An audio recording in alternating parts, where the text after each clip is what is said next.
It's time for Top Net Trade. Our top traders are off to the races. Alan Knuckman, the chief market strategist at bullseyeoption.com, and Phil Flynn, a Fox Business Network News contributor. Round number one, China money flow a go-go? Should investors follow the $90 billion China's investing in London FTSE 100 companies? Well, it's not a bad strategy, obviously. Money doesn't make a loss, it just moves. And, there's a lot of money invested from the trade surpluses in some countries was reinvested in America. So maybe they're going to put it somewhere else. But the FTSE's been strong, as have been all the other foreign markets.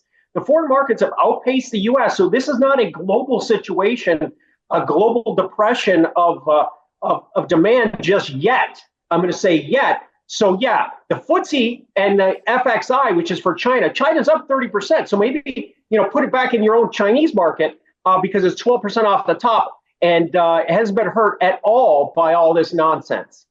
No, I don't know if I'd be chasing the Chinese into that trade because China obviously is reacting to the tariff threats and things like that. And one of the big stories, I think, out of China that came out this week is that China started to sell gold to raise capital to keep their economy going. So I think a lot of the decisions they're making are very fast. And so that when you're making decisions based on pressure, sometimes you're not making the best decision. I'd actually go back to the U.S. stock market. I think the correction we had is healthy. I think it's a great buying opportunity. I don't think we're getting anywhere close to a recession despite that negative GDP print. So I think that the U.S. is where to be. Round two, pork pivot play. Are you ready to beef up on Smithfield Foods stock?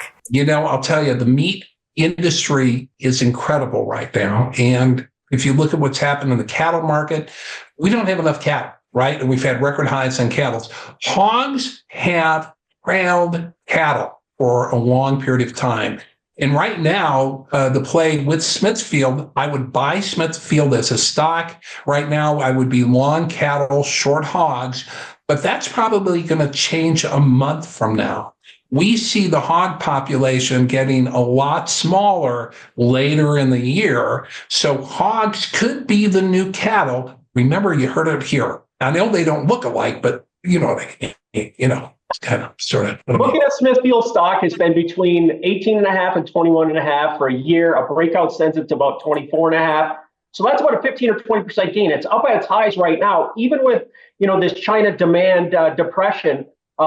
Hitting, obviously the pork for the short term. But in the long term, that trend has been lower left to upper right. So I see a lot more piggy. Round three, April stock showers. The stock market dripped in April, but what's your call for May? Will the stock market bloom?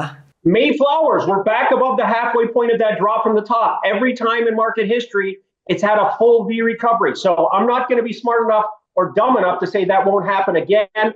The stocks have been strong. You've seen something like Microsoft still made $26 billion in pure profit for the quarter. So companies have not forgotten how to make money. They had uncertainty, and a lot of uncertainty hit the markets like we've never seen before, to quote someone else.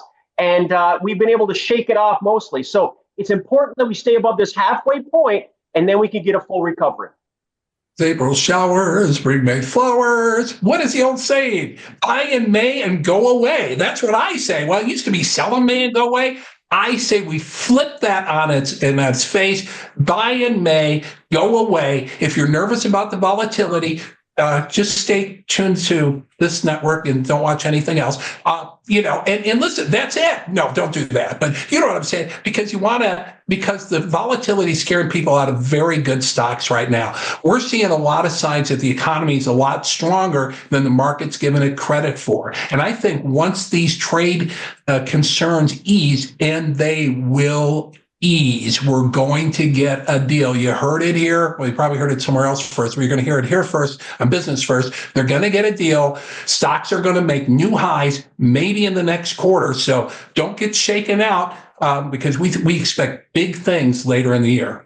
Here's your bonus round question for today. Name the high-profile person that will call Riders Up at the Kentucky Derby this weekend. Will it be Simone Biles, Taylor Swift, or Phil and Alan?